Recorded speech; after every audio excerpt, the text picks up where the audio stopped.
চেন্নাই টেস্টে ভারত থেকে বেশ পিছিয়ে রয়েছে বাংলাদেশ। বল হাতে 2 ইনিংসেই উইকেটবিহীন ছিলেন সাকিব আল হাসান। তবে এর মাঝেও এক অনন্য রেকর্ড গড়লেন এই অলরাউন্ডার।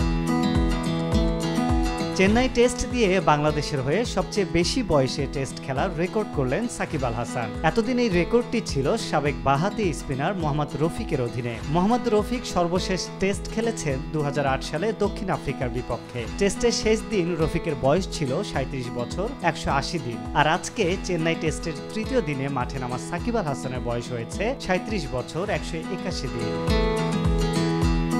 তবে এমন রেকর্ডের দিনে বল হাতে ব্যর্থ সাকিব আল হাসান। 2 ইনিংস মিলিয়েছিলেন উইকেট শূন্য, রানও বিলিয়েছেন ওয়ানডে মেজাজে। প্রথম ইনিংসে ব্যাট হাতে করেছেন 32 রান। আবার এরই মধ্যে সাকিবের আঙুলের অস্ত্রোপচারের বিষয়টিও আলোচনায় এসেছে।